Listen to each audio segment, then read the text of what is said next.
Mi esposa decía sentirse atrapada en la rutina familiar y necesitaba encontrarse a sí misma. Pero descubrí que simplemente pasaba los fines de semana con su ex. Tengo 36 años, vivo en Indiana, y llevo casi 10 años casado con la misma mujer. Tenemos una hija de 7 y un hijo de 4. Al menos eso creía yo que teníamos, una familia. Lo que descubrí hace unas semanas me cambió completamente la forma en que veo mi vida, mi matrimonio, y a la mujer con la que me casé. No voy a ir directo al grano porque esta historia merece contexto, y porque si no la cuento bien, hasta yo parezco el loco. Todo empezó más o menos hace un año, cuando mi esposa empezó a decir cosas raras, del tipo siento que me estoy perdiendo a mí misma o ser madre me consume. Al principio lo tomé como algo normal. Tener hijos pequeños no es fácil y yo también me sentía abrumado muchas veces, pero asumí que era una fase, que todo se iba a acomodar eventualmente, pero no se acomodó. Empeoró. Ella empezó a alejarse emocionalmente, se quedaba más tiempo en el trabajo, incluso cuando yo sabía que no tenía por qué quedarse. Empezó a salir más con amigas del trabajo, muchas de las cuales jamás conocí, ni por nombre. Le preguntaba cómo iba todo y su respuesta era siempre un bien sin alma, con la mirada perdida en el celular. La conexión se fue apagando como una bombilla que parpadea antes de fundirse. Y sí, dejamos de tener sexo. Por completo. De un día para otro. Me dijo que estaba cansada, que no se sentía bien con su cuerpo, que necesitaba espacio. Durante meses, traté de compensar todo eso. Me ofrecía encargarme más de los niños, la cocina, el lavado, hasta de organizarle salidas con sus amigas para que desconectara. Pero nada era suficiente. Lo que más me dolía no era la distancia física, era la indiferencia. Ya no me preguntaba cómo estaba. Ya no se reía conmigo. Ya no me abrazaba ni siquiera cuando lloraba por frustración frente a ella. Parecía como si yo fuera un mueble más en la casa. La gota que empezó a derramar el vaso fue cuando comenzó a escaparse los fines de semana. Sí, escapar es la palabra. Usaba excusas vagas, que una amiga estaba pasando por un mal momento, que necesitaba un break de ser mamá, que tenía una capacitación fuera de la ciudad. Al principio confié. Siempre confié. Pero ya no cuadraban las cosas. Volvía el domingo por la noche o hasta el lunes en la mañana. Nunca tenía fotos, nunca quería contar nada. Solo decía que estaba agotada y se metía a la cama como si yo no estuviera. Yo no soy un tipo celoso ni paranoico, pero algo no me cerraba. Y no se trataba solo del sexo. Era una desconexión total. A veces sentía que dormía con una extraña. Y créanme que traté de hablar. Un montón de veces. Me sentaba con ella después de que los niños dormían y le preguntaba, ¿estás bien? ¿Quieres separarte? ¿Hay algo que no me estás diciendo? Y siempre era lo mismo. Que no, que solo está estresada, que no hay nadie más, que no sabe por qué se siente así, pero que necesita tiempo. Ese tiempo se volvió un limbo. Porque mientras ella se alejaba, yo me desgastaba. Me sentía solo, invisible, y cada día más sospechoso de cosas que no podía comprobar. Hasta que llegó el punto en que dije, necesito saber. Porque si hay algo que me rompe más que una infidelidad, es que me tomen por idiota. No puedo soportar que me estén mintiendo en mi propia cara, en mi propia casa, con mis propios hijos dormidos en la habitación de al lado. Así que sí, hice algo que jamás pensé hacer. Y no me siento orgulloso, pero tampoco me arrepiento. Puse un grabador en el carro que ella usaba. No un GPS, ni una cámara, solo un grabador de voz. Lo escondí debajo del asiento del copiloto, justo donde nadie lo ve ni limpiando a fondo. Pensé que no iba a encontrar nada, que estaba exagerando, que mi cabeza estaba creando fantasmas por la falta de afecto. Después de escuchar esa primera grabación, pasé horas con la mirada fija en la pared, sin poder moverme. Era como si el aire en la habitación se hubiera vuelto más denso, como si cada respiración doliera.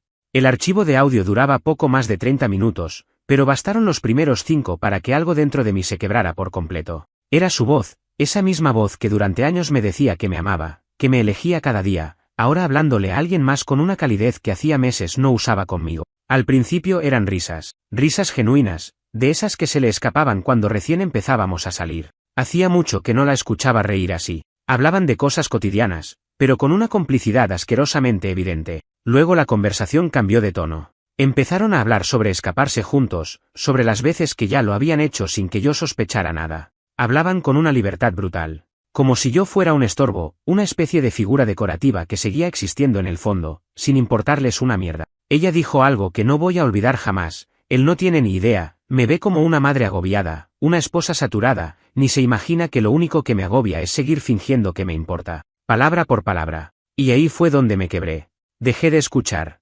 No pude seguir. Paré la grabación y me senté en el borde de la cama. Me temblaban las manos. Me temblaba todo. No sabía si llorar, gritar, o romper algo. En ese momento no pensé en venganza. Tampoco pensé en los niños. Solo pensé, ¿quién carajo es esta persona? ¿Dónde quedó la mujer con la que me casé? Esa noche no dormí. Fui al cuarto de los niños y me acosté en el suelo al lado de la cama de mi hija. Solo quería escucharlos respirar. Solo quería recordar por qué había aguantado tanto, por qué había intentado todo para mantener a flote este matrimonio mientras ella estaba en otra vida, con otro tipo, mientras me dejaba morir en cuotas sin que le importara. Durante la semana, instalé otro grabador. Esta vez en la casa, en un punto discreto del living, cerca del rincón donde ella a veces tomaba llamadas. No es que fuera algo habitual, pero quería saber si el tipo llamaba también durante los días de semana. Quería confirmar lo obvio, que ella ya no vivía conmigo, solo dormía bajo el mismo techo. El alma ya se la había llevado otro. Y sí, lo confirmé. Al tercer día, en una llamada de 20 minutos, lo escuché a él. Una voz grave, medio arrogante, con un acento del sur. No sé si texano o georgiano, pero definitivamente no era de Indiana. Ahí fue cuando me cayó la ficha, este no era alguien que conocía del trabajo. Este no era alguien nuevo. Este era alguien con historia, y poco a poco, empecé a reconstruir el rompecabezas. Durante los días siguientes, me metí en sus redes, algo que tampoco suelo hacer. Nunca fui de revisar su teléfono, nunca tuve sus contraseñas porque siempre creí que la confianza era el pilar de todo. ¿Qué idiota? En menos de una hora, conecté fechas, ubicaciones y frases de la grabación con posteos antiguos, y ahí estaba, un tipo con el que ella había salido antes de casarse conmigo. Uno de esos amores del pasado, que nunca terminan del todo, aunque se disuelvan en el tiempo. ¿Saben qué fue lo peor? Que yo la había visto hablar de él una vez, hace años, en una cena con amigo. Lo mencionó de pasada, como alguien que fue importante pero con quien cerró el ciclo, y como un pelotudo, le creí. Porque claro, uno cree que cuando alguien te elige para construir una familia, eso significa que los fantasmas del pasado quedan enterrados. Pero no, a veces solo se guardan para cuando necesiten un escape, para cuando quieran destruir todo lo que supuestamente construyeron contigo. Después de eso, no me quedó otra que empezar a planear. No soy vengativo. No me interesa arruinarle la vida a nadie, ni quiero que mis hijos crezcan en una guerra. Pero tampoco soy un mártir. Necesitaba tomar control. Saber exactamente qué estaba pasando, qué tan profundo era el engaño y cuánto tiempo llevaba. Porque si ella pensaba que me iba a tener como segundo plato mientras exploraba su aventura de película, estaba muy equivocada. Lo siguiente que hice fue conseguir un abogado. Solo para informarme. No le conté a nadie todavía, ni a mis padres, ni a mis amigos más cercanos. Mucho menos a ella. Necesitaba estar seguro de lo que estaba haciendo. El abogado fue directo: si hay pruebas, si se puede demostrar infidelidad, hay opciones. Especialmente si hay hijos de por medio. No me garantizó milagros, pero sí me dio algo que no tenía desde hacía meses, una sensación de que yo todavía podía tomar decisiones, de que no todo estaba perdido. Y mientras todo eso pasaba, en la casa seguía el circo. Ella actuaba como si nada. Me saludaba con un beso en la mejilla, me pedía que llevara a los niños al colegio, me mandaba mensajes de no olvides comprar leche, como si fuéramos una pareja funcional. Esa falsa normalidad me enfermaba. Era como ver una obra de teatro donde yo era el único que no tenía guión. Pero algo cambió un viernes por la noche. Ese viernes, ella llegó más temprano de lo habitual. Venía con una sonrisa rara, como forzada. Me dijo que estaba pensando en que podríamos tomarnos un tiempo, que necesitaba reordenar su cabeza, su vida, sus emociones. Todo muy espiritual, muy zen. En otro momento quizás me hubiera devastado. Pero ahora solo asentí. Porque ya sabía que eso era solo un paso más para abrirle la puerta a ese tipo. Ella quería despejar el camino, sin culpa, sin drama. Y yo le iba a dejar el camino libre. Pero no como ella pensaba. No iba a pelear.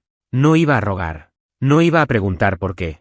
Iba a hacer lo que ella no se esperaba, desaparecer emocionalmente de su radar, al mismo tiempo que me preparaba para exponer toda la verdad. Después de esa charla del viernes, cuando soltó su necesito tiempo para encontrarme, supe que no había nada que encontrar. Ella ya se había encontrado, pero no conmigo. Solo quería limpiarse la conciencia antes de cruzar la puerta. Lo que no sabía es que yo ya estaba muy por delante de su jugada. Me limité a decir que entendía. No hice preguntas, no armé escena. Le dije que haría lo necesario para que todo fuera tranquilo, por los niños. Pero por dentro, estaba frío como una piedra. Ese fin de semana lo pasé entero con los niños. Ella se fue a la casa de su amiga de la universidad, que claramente era un disfraz para su escapada con el tipo. Pero esta vez, me había preparado. Usó mi carro, el SUV familiar, porque el suyo lo había llevado al mecánico unos días antes. Y yo, antes de dárselo, volví a activar el grabador que había guardado bajo el asiento. No esperaba que hablara mucho en el carro, pero cometió un error, dejó el teléfono en altavoz. En una de las grabaciones se escuchaba claramente cómo hablaban de ir a Louisville, a un hotel en el centro, que ya tenían todo reservado. Él le decía que esta vez no iban a salir de la habitación. Y ella reía, le decía que lo extrañaba, que soñaba con el momento en que no tuviera que mentir más. Me quedé escuchando la grabación varias veces, no porque necesitara más pruebas, sino porque no podía creer el nivel de traición. No era solo una aventura sexual. Era una relación paralela, con planes, con afecto, con todo lo que ya no tenía conmigo. Y no me malinterpreten, no es que yo haya sido perfecto. Sé que me volví un poco rutinario, que dejé de sorprenderla, de ser espontáneo. La paternidad y el trabajo me absorbieron. Pero nunca, nunca, la dejé sola. Siempre estuve ahí. La amé incluso cuando dejó de amarme. La respeté incluso cuando ya no me tocaba ni con una caricia accidental. Me aferré a la familia como a un bote salvavidas, mientras ella ya nadaba en otro océano. El lunes por la mañana, cuando volvió, no dijo mucho. Traía el pelo mojado y una bolsa con ropa que claramente no era de un fin de semana con amiga. Me saludó con un hola sin ganas y fue directo al cuarto. Estaba más tranquila, incluso feliz. Y ahí me di cuenta de algo, ella pensaba que me estaba manipulando con éxito, que yo era tan ingenuo, tan desconectado, que podía seguir con su doble vida sin que yo sospechara nada. Pero ya no. Yo había salido del trance, y ahora tenía un objetivo claro, proteger a mis hijos, protegerme a mí, y salir de ese matrimonio sin arrastrarme. Pasé las siguientes 2 semanas reuniendo información. Revisé extractos bancarios, fotos antiguas, viejos correos, cualquier cosa que pudiera ayudar a mi abogado a tener una línea de tiempo clara de cuando empezó todo. Descubrí que muchas de esas salidas con amigas coincidían con eventos deportivos o conciertos en ciudades cercanas donde el tipo también había estado. De hecho, encontré una reserva de hotel hecha con su tarjeta a nombre de él. ¿Y saben lo más jodido? Que esa noche yo estaba con fiebre, cuidando a los niños solo, porque ella tenía una reunión de trabajo. Cuando le llevé todo eso al abogado, me miró serio y me dijo, tienes más que suficiente. Si decides presentar una demanda de divorcio con pruebas de infidelidad, esto va a pesar en la corte, especialmente si quieres custodia compartida. Sentí un alivio mezclado con tristeza. Porque a pesar de todo, había una parte de mí que todavía esperaba que ella reaccionara, que admitiera, que se arrepintiera, que al menos tuviera la decencia de decirme, sí, te traicioné. Pero me equivoqué. Algo. Lo que fuera. Pero no. El silencio siguió. La indiferencia siguió. Como si ella estuviera esperando que yo hiciera el trabajo sucio de romper todo, para luego poder decir, él fue el que no quiso seguir. Y entonces vino el punto de quiebre. Una tarde, después de dejar a los niños en la escuela, me acerqué a ella y le dije que necesitábamos hablar. Nos sentamos en la cocina, en ese silencio incómodo que se siente como un campo minado. Le dije que sabía lo del otro, que no necesitaba que me lo confirmara, que tenía pruebas, que había escuchado las llamadas, leído los mensajes, revisado todo. Ella me miró sin moverse, como si fuera una estatua. No lo negó, tampoco lo confirmó. Solo dijo, no tenía otra salida. Y esa frase me mató. ¿No tenía otra salida? ¿Qué clase de excusa es esa? ¿Qué hay de la honestidad? ¿De decir que el amor se terminó y querer irse sin mentir? ¿Qué hay de respetar a tus hijos lo suficiente como para no hacer todo a escondidas? Lo único que atiné a responder fue, siempre tuviste otra salida, solo que elegiste la más fácil para ti, y la más dolorosa para los demás. Le dije que me iba a mudar, que iba a presentar los papeles, que lo mejor era que cada uno siguiera su camino, y que por el bien de los niños, necesitábamos mantener las cosas lo más civilizadas posible. Ahí sí, por primera vez en mucho tiempo, la vi llorar. Pero no era un llanto de culpa, sino uno de pánico, como si recién ahí cayera en cuenta de que esto no era un juego, que el esposo que siempre había estado ahí, el que siempre la cubría, el que asumía todas las responsabilidades mientras ella jugaba a escapar, ese tipo se había ido. Los días siguientes fueron rarísimos. Pasamos de ser una pareja que apenas se hablaba a 2 desconocidos compartiendo logística de guardias, horarios de colegio, cuentas bancarias. Pero algo había cambiado. Yo tenía el control. Ella ya no podía fingir. Ya no podía manejar la narrativa a su antojo. Ahora era ella la que tenía que explicar por qué su familia estaba por desmoronarse. Yo ya no estaba dispuesto a cargar con la culpa. En el fondo, sé que ella pensaba que yo iba a perdonarla, que iba a suplicarle volver, que iba a mirar hacia otro lado por el bien de los niños. Pero esta vez no, porque no hay bien que justifique vivir con alguien que te traiciona en la cara. No hay excusa que aguante el peso de tantas mentiras. Después de esa conversación en la cocina, algo cambió en la dinámica entre nosotros. No en el sentido de una reconciliación o de que las cosas se volvieran más humanas. Cambió porque, por primera vez, se rompió la ilusión. Ya no había teatro. Ya no hacía falta fingir cenas en familia ni pequeñas muestras de afecto falsificadas para los niños. Ella sabía que yo lo sabía todo, y aunque no lo admitiera con palabras, el silencio se volvió su forma de aceptar la culpa. A partir de ahí, Entramos en un limbo incómodo, dos adultos compartiendo una casa, cada uno con su rabia, su desilusión, su agotamiento emocional, cruzándose en los pasillos como compañeros de piso obligados por las circunstancias. Yo dormía en el cuarto de visitas. Los niños, por suerte, eran muy pequeños aún para notar con claridad el ambiente tenso, pero hasta ellos se daban cuenta de que mamá y papá ya no se abrazaban, que algo andaba mal. Y eso era lo que más me dolía. Empezamos con la mediación legal. Fue ella quien propuso evitar los tribunales, por el bien de los niños, y claro, porque le convenía. Una separación ordenada, sin escándalos, le ahorraba tener que dar explicaciones a su familia, a sus amigas, a su trabajo. Yo accedí, pero con condiciones claras, custodia compartida real, no solo un fines de semana con papá. Y la garantía de que no iba a traer a ese tipo cerca de mis hijos. Lo dejé bien claro. Si ese hombre pisaba mi casa, o si se atrevía a presentarse frente a mis hijos como figura paterna alternativa, ahí sí íbamos a vernos en los juzgados. Durante la primera reunión con los mediadores, ella seguía en ese modo distante, frío, como si fuera una ejecutiva discutiendo cláusulas de contrato. Pero yo conocía esa actitud. Era su forma de protegerse, de no tener que enfrentarse al desastre que había provocado. Ni una disculpa, ni una palabra de arrepentimiento, solo números, horarios, porcentajes. Lo curioso fue que, cuando el mediador preguntó si había voluntad de reconciliación o si esto era definitivo, ella no dijo nada. Me miró, esperando, como si aún albergara la posibilidad de que yo dijera que sí, que aún había una puerta entreabierta. Y no lo voy a negar, por una fracción de segundo, dudé. Pensé en los niños, en la casa, en todo lo que habíamos construido, en todas las veces que había querido que volviera a ser como antes. Pero esa duda duró exactamente lo que tardé en recordar la grabación del auto, su risa con él, sus palabras, me agobia seguir fingiendo que me importa. Y entonces respondí, definitivo. No hay vuelta atrás. La vi tragar saliva, con los ojos secos. No se atrevió a decir nada. Seguimos con el papeleo. Fuera de eso, la vida en casa era un campo de mina. Cualquier conversación se limitaba a lo estrictamente necesario. ¿Quién llevaba a los niños al pediatra? ¿Qué comida faltaba? Cuando vencía el seguro del carro. Yo hacía todo por mantener la calma. No por ella, sino por mis hijos. No quería que me recordaran como el padre que gritaba, que rompía cosas, que lloraba en la cocina. Me aguantaba todo. El dolor, la humillación, las ganas de desaparecer. Me tragaba el orgullo porque entendí algo muy jodido. Ella me destruyó, pero yo no iba a dejar que eso destruyera también a mis hijos. Una noche, cuando los niños ya estaban dormidos, la encontré sentada en el living con una copa de vino, mirando fotos viejas en su celular. No sé por qué me acerqué. Tal vez porque todavía había una parte de mí que quería entender, que necesitaba respuestas. Me senté a un lado y le pregunté, ¿valió la pena? Tardó en responder. Ni siquiera me miró. Solo dijo, no sé. Y eso fue aún peor que un sí.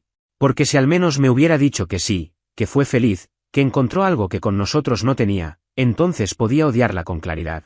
Pero ese no sé era la prueba de que ni siquiera ella sabía por qué arruinó todo. Ese fue el punto donde terminé de rendirme. No había nada que salvar. Nada que reconstruir.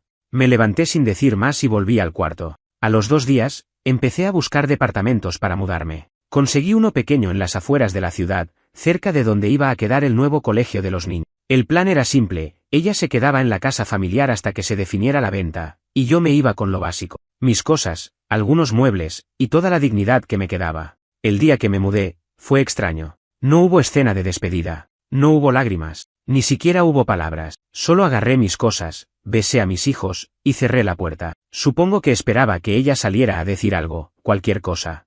Pero no.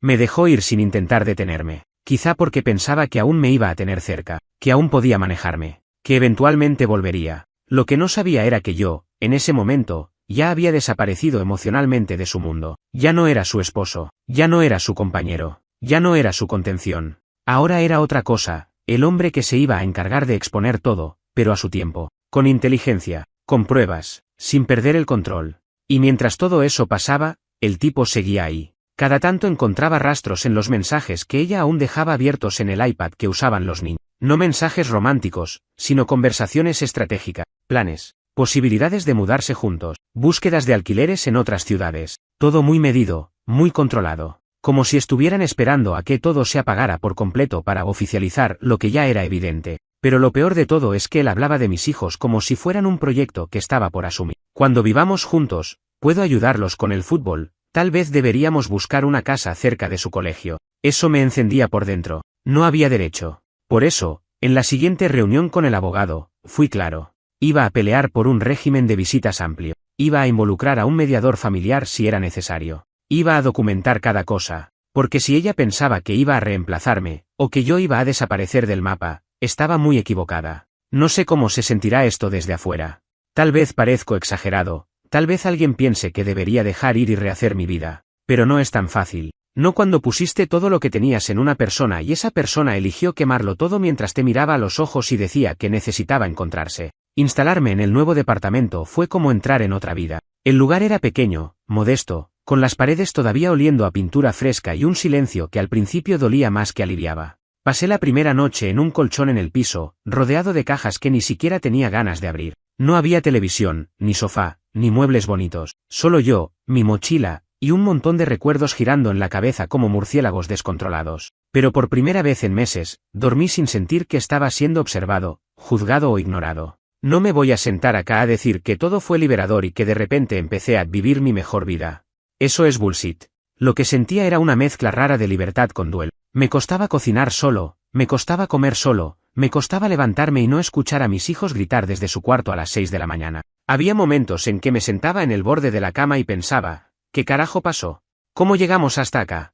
Porque en el fondo, todavía tenía esa maldita costumbre de incluirla en el nosotros. No había aprendido del todo a hablar de ella en pasado. Durante las primeras semanas, intenté enfocarme en lo práctico, trabajo, trámites legales, organización del régimen de visitas. Nos pusimos de acuerdo, más por presión del abogado que por voluntad propia, en que los niños estarían conmigo cada 2 fines de semana, y al menos una vez entre semana si lograba pasar a buscarlos. La rutina era un infierno logístico, pero lo hacía con gusto. Ver sus caras cuando abría la puerta del colegio y me veían ahí esperándolos con una sonrisa era lo único que me sostenía. Lo duro eran los momentos de entrega, devolverlos, verlos irse, subir al carro de ella como si nada, sin entender del todo por qué papá ya no vivía con mamá. A veces mi hija me preguntaba si me iba a quedar a dormir con ellos esa noche. Yo le decía que no, pero que pronto estaríamos juntos otra vez. Mentiras piadosas, mentiras que me desgarraban, pero necesarias. No podía explicarle todo el desastre todavía. Solo tenía 7 años.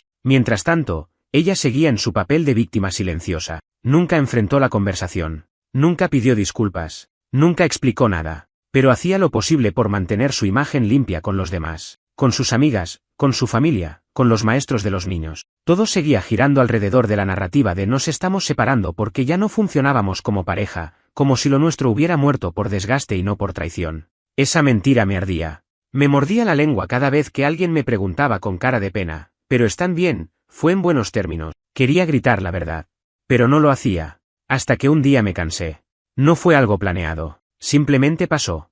Estaba en casa de mis padres, visitándolos con los chicos, y apareció mi excuñado, el hermano de ella, con una actitud que me reventó. Me tiró comentarios tipo, tenés que soltar el rencor o a veces uno tiene que tragarse el orgullo por los hijos. Y ahí exploté. No insulté, no grité, pero hablé claro. Le dije, tu hermana me cagó con otro tipo mientras yo cuidaba a nuestros hijos. No me pidas que lo maneje con una sonrisa. El tipo no dijo una palabra más. Me miró como si le hubiera roto una fantasía. Supongo que ni siquiera él sabía la historia completa. O no quería saberla. Después de eso, empezó una cadena de pequeños enfrentamientos silenciosos. Ella se enteró de que hablé con su hermano. Me escribió un mensaje frío, acusándome de estar ensuciando su imagen y de que eso no le hacía bien a los niños. Me reí en voz alta cuando lo leí. Ella preocupada por su imagen, cuando fue la que destrozó todo en silencio. No le respondí. No le debía explicaciones, solo se las debía a mis hijos. Un par de semanas después, algo cambió, empecé a salir un poco. No a buscar reemplazo, ni a llenar el vacío con otras mujeres, simplemente a estar con gente, a ir a un bar, a ver una peli sin pensar en la hora, a comer en un lugar donde no tenía que cortar la comida en trozos para alguien más. Redescubrí mi nombre, redescubrí el sonido de una conversación sin tensión. El problema era que cada vez que alguien me preguntaba ¿y vos estás casado?, la respuesta salía como una daga, no, separado. Tengo 2 hijos. Ahí cambiaban las caras. Algunas se alejaban, otras se quedaban, pero con cautela. Como si dijeran, ah, este tipo viene con equipaje. Y lo entiendo. Es difícil involucrarse con alguien que aún está saliendo del naufragio. Pero no estaba buscando un salvavidas, solo estaba tratando de nadar por mi cuenta. Una noche, sin esperarlo, me llegó un mensaje de ella. Era tarde, tipo 11 y pico. Decía, estoy viendo fotos de cuando fuimos al lago en 2019. Éramos felices, ¿no? Me quedé mirando ese texto por varios minutos. Era la primera vez que mencionaba el pasado como algo real, algo que dolía perder. No contesté. A los 10 minutos, llegó otro, no sé si lo nuestro tiene arreglo, pero a veces pienso que nos rendimos muy fácil. Ahí sí me reí. ¿Muy fácil? ¿Esto le parecía fácil?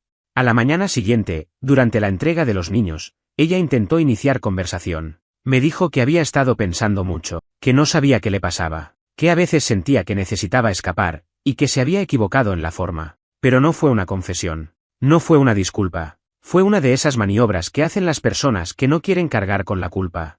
Me equivoqué, pero no soy mala persona. Yo solo asentí y le respondí con algo que la descolocó: vos podés pensar lo que quieras. Pero yo ya no soy tu marido. No más mentiras, no más segundas oportunidades, solo padres compartiendo hijos. Eso es todo. No dijo nada más, se dio vuelta, subió al carro y se fue. Y yo, por primera vez, no sentí dolor, sentí paz. No sé qué va a pasar de acá en adelante, pero sé una cosa, lo peor ya pasó. Me miré al espejo esa noche, y me vi distinto. Todavía roto, sí. Todavía con cicatrices, pero también más fuerte, porque sobreviví a que me rompieran desde adentro. Y acá estoy. Con el pasar de los meses, la vida empezó a encontrar su nuevo ritmo. No diría que mejor, ni peor, solo diferente. Los fines de semana con los chicos se convirtieron en mi momento favorito. Me preparaba como si fuera un evento importante, armaba itinerarios, cocinaba su comida favorita, ponía películas que ya habíamos visto 1000 veces, solo para verlos reír en el mismo lugar donde yo, no hace tanto, había llorado en silencio. Cada segundo con ellos me recordaba por qué seguía adelante. Me daban sentido. Me devolvían humanidad. Durante la semana, el departamento seguía siendo un espacio a medio construir. Tenía lo básico, pero el vacío se notaba. No solo el de muebles o decoración, sino el emocional.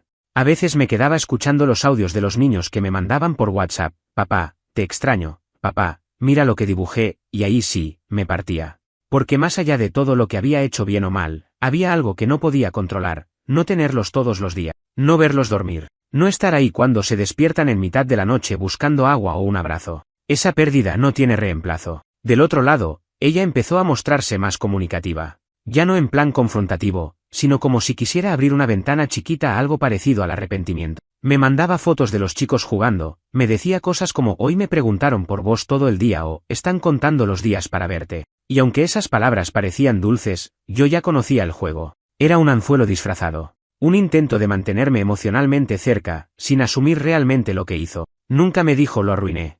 Nunca me dijo te fallé. Solo pequeñas insinuaciones de nostalgia. Pero con eso no se reconstruye nada. Un día me mandó un mensaje más directo: sé que no tengo derecho, pero quería decirte que estoy yendo a terapia, que estoy intentando entender qué me pasó. No es para que me perdones, solo quería que lo supieras. Lo leí 3 veces, lo dejé sin responder. Y no por rencor, sino porque no sabía qué decir. Me parecía bien que buscara ayuda, pero sentía que ese mensaje era más para limpiar su propia conciencia que para reparar algo entre nosotros, como si el hecho de que ahora fuera a terapia la eximiera de todo lo que causó. Pero no. El daño ya estaba hecho, y no se borra con sesiones de los jueves. Más o menos por esas fechas fue que empecé a salir con alguien. Nada serio al principio. Una compañera de trabajo que conocía de hace años, que había pasado por un divorcio parecido y con quien empecé a hablar más seguido. Salimos a tomar algo. Charlamos. Fue raro al principio, como caminar con un yeso emocional. Pero también fue sano. No teníamos expectativas, solo compañía. Una conexión simple, sin juegos, sin máscaras. Cuando le conté que tenía hijos, no puso cara de espanto. Solo me preguntó si los veía seguido. Le conté un poco, sin entrar en detalles, de lo que había pasado. Me escuchó sin juzgar. Y eso ya fue más de lo que había recibido en los últimos años de mi matrimonio. No es que me haya enamorado ni que haya encontrado el amor de mi vida. Pero por primera vez, sentí que podía volver a ser yo sin tener que justificarme. Sentí que todavía había algo rescatable en mí, que no estaba roto para siempre. Obviamente, ella, mi ex, digamos las cosas como son, se enteró. Supongo que por los chicos o por algún comentario de alguien en común. Empezaron a llegar mensajes más frecuentes, más cargados de ese tono entre víctima y mártir que me tenía harto. Veo que ya rehaces tu vida. Qué rápido todo, no. Pensé que ibas a necesitar más tiempo. Parece que fue más fácil para vos que para mí. ¿Más fácil? ¿A mí? No sé qué clase de película se armó en la cabeza, pero claramente no vio la misma historia que yo viví. A esa altura, ya ni siquiera intentaba defenderme. El silencio se volvió mi mejor arma, porque cualquier respuesta iba a alimentar una conversación que ya no quería tener. El punto más tenso llegó cuando, una noche, me escribió algo que me dejó helado. No quiero que esa mujer esté cerca de mis hijos. La rabia me subió por el pecho como lava. ¿De tus hijos? Vos, que mentiste durante un año entero, que los expusiste a una familia rota sin siquiera sentarte a explicarles qué pasaba, ¿venís a decirme a mí cómo debo vivir y con quién? Respiré hondo. Me tomé un whisky. Y después respondí algo simple, directo. Mis hijos también son míos. Y mientras estén conmigo, tengo derecho a decidir qué es mejor para ellos. Así como vos decidiste por ellos cuando escondías lo que hacías mientras yo les leía cuento. No hubo respuesta. Y ahí entendí que estaba saliendo del túnel, que ya no me arrastraba, que ya no me dolía lo mismo, que estaba empezando a vivir con cicatrices, sí, pero con la frente alta, porque si algo saqué de todo esto, fue claridad. Ya no tengo a mi familia como la soñaba. No tengo los fines de semana perfectos ni las cenas con todos en la mesa, pero tengo algo que ella ya no puede destruir, integridad. Y eso, hoy por hoy, vale más que cualquier reconciliación. Pasar página no es algo que uno decide de un día para el otro. No se trata de un botón que se aprieta y borra los recuerdos, las emociones, el pasado. Es más como caminar descalzo sobre vidrios. Al principio duele tanto que pensás que no vas a dar ni un paso, pero con el tiempo, el dolor se vuelve parte del trayecto. Aprendes a convivir con él. Y sin darte cuenta, un día estás más lejos de donde te rompieron de lo que nunca imaginaste. Así me sentía yo, varios meses después de haber salido de esa casa. Empecé a vivir con una mezcla rara de paz y tristeza. Paz por no tener que fingir más, por no compartir cama con alguien que ya no estaba ahí en alma. Tristeza porque, aún sin amarla ya, todavía me jodía pensar en lo que perdimos. No ella, nosotros, porque esa familia que habíamos construido no era solo un decorado. Yo creía en ella, me rompí el lomo por hacerla funcionar. Y que haya terminado así, duele. No voy a mentir, pero hay algo que me mantuvo firme, mis hijos. Siempre. Ellos fueron y siguen siendo mi brújula. Empecé a organizarme para tenerlos más días, más horas. Fui ajustando mis horarios en el trabajo, haciendo malabares para estar presente en sus actividades escolares, en sus consultas médicas, en sus momentos pequeños pero importantes. Me aprendí cada dibujo que traían del jardín, cada historia inventada que me contaban con los ojos brillantes. Me volví una figura fija, estable. Y eso era algo que ella ya no podía controlar ni arruinar. Un fin de semana largo, le propuse a mi hija que viniera a dormir a casa una noche más. Ella dijo que sí, feliz. Su mamá, en cambio, me mandó un mensaje que todavía tengo guardado por lo absurdo que fue. Estás empezando a competir por su cariño. No hagas eso. Lo leí 2 veces. Después me reí. Literalmente me reí solo, en voz alta. Porque si hay algo que nunca hice fue competir. No con ella, ni con nadie. Yo simplemente estuve. No mentí, no desaparecí, no puse a otra persona por encima de mis hijos. Y ahora que ellos se sentían cómodos conmigo, que pedían quedarse una noche más porque se sentían felices, ¿yo estaba compitiendo? Era una locura. Ese tipo de comentarios se volvieron más frecuentes. Pequeños intentos de manipulación emocional, disfrazados de preocupación. No los confundas con tu nueva novia, no les metas cosas en la cabeza, recordá que ellos me tienen a mí todo el tiempo, siempre con esa sutileza pasivo-agresiva, como si ella todavía se sintiera en posición de señalarme algo. Me costaba no responder con veneno, pero no lo hacía, por mí, por los chicos, porque el objetivo era claro, no darle más material para victimizarse, y en paralelo, su vida también se acomodaba. No me lo decía, pero lo veía. Cambió de trabajo. Empezó a subir fotos en lugares que antes visitaba con el otro tipo. No aparecía él en las imágenes, pero no hacía falta. Era claro, ya no se escondía tanto. No sé si seguía con él o con otro. La verdad, ya no me importaba. Lo único que me importaba era que respetara el acuerdo, no meter a nadie nuevo en la vida de mis hijos hasta que estuvieran preparados. Hasta que un día, me enteré por mi hija de algo que me lo. Estábamos en el auto, y sin que le preguntara nada, me contó, el otro día fuimos al parque con mamá y un amigo de ella, se llama Leo. Me enseñó a andar sin rueditas. Me quedé mudo. Sentí un nudo en el estómago que me apretó como una pinza. No por celos, no por enojo, por traición. Otra vez, porque habíamos acordado no hacer eso. Porque había dicho que no iba a meter a nadie en la vida de los chicos tan rápido, porque ni siquiera tuvo la decencia de avisarme. Esa noche le mandé un mensaje, directo, sin vueltas. Te recuerdo que acordamos no introducir a terceros en la vida de los chicos sin conversar primero. No me importa si Leo es tu amigo, tu primo o tu nueva pareja. Si está pasando tiempo con mis hijos, me corresponde saberlo. Su respuesta fue la de siempre, evasiva, defensiva, y completamente ajena a cualquier autocrítica. No pensé que fuera algo tan grave. No fue nada, solo un paseo. Y ahí me di cuenta de que no iba a cambiar. No entendía. No quería entender. Siempre iba a encontrar la manera de hacer lo que se le diera la gana, mientras buscaba que yo quedara como el controlador o el exagerado. Hablé con mi abogado. Me recomendó dejar todo registrado. No iniciar una batalla legal de inmediato, pero sí empezar a documentar cada incidente. Me dio una frase que se me quedó clavada: no negocies con quien no respeta acuerdos, solo protege tu terreno. Y eso hice. Empecé a registrar todo: fechas, lugares, mensajes. No por revancha, sino porque entendí que ahora mi rol no era solo el de padre presente, sino el de protector. Tenía que ser inteligente. Tenía que construir un muro que no se notara, pero que me resguardara de todo. Ella jugaba su juego, yo ya no. Yo estaba en otro nivel. En paralelo, la relación que estaba construyendo con esta nueva persona empezó a tomar forma. No era perfecto. A veces se volvía complicado por mis horarios, por mi intensidad emocional, por mis dudas constantes. Pero ella era paciente. Nunca me exigió nada que no pudiera dar. Me escuchaba.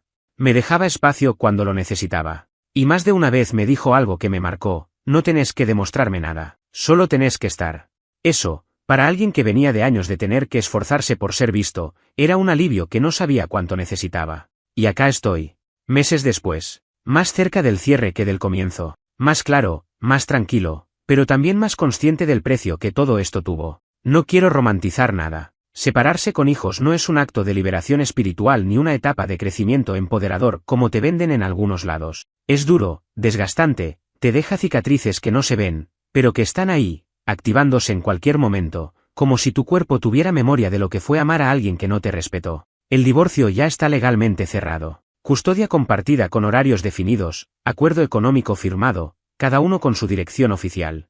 Cajas selladas, papeles archivados. Pero eso no significa que todo esté resuelto. Todavía duele. A veces en lo obvio, como cuando veo una foto vieja en la que estábamos los cuatro sonriendo en el jardín de la casa, y otras veces en lo invisible, como cuando suena el celular y por una fracción de segundo espero que sea ella, solo para decirme gracias por todo, aunque sé que eso nunca va a pasar.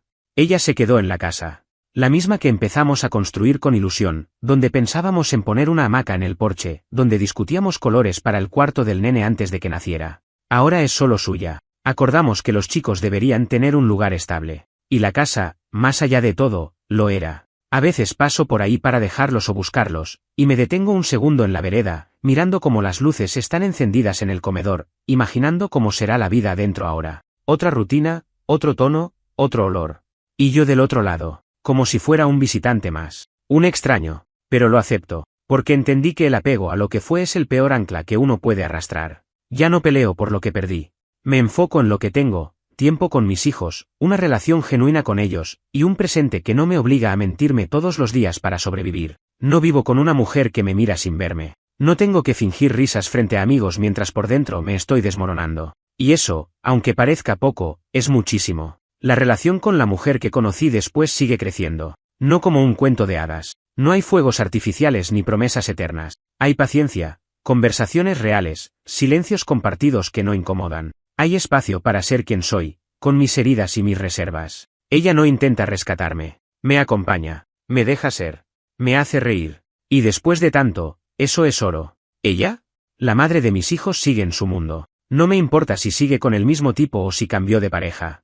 Lo único que me importa es que los niños estén bien. Que no les falte amor. Que no los metan en juegos adultos que no entienden. Todavía hay roces, obvio. No siempre estamos de acuerdo. A veces manda mensajes con tono pasivo-agresivo, a veces se olvida de coordinar cosas importantes. Pero ya no me afecta igual. Aprendí a poner límites, a no entrar en su campo de batalla emocional. Y en cuanto a mis hijos, ellos son lo único que me motiva a no aflojar.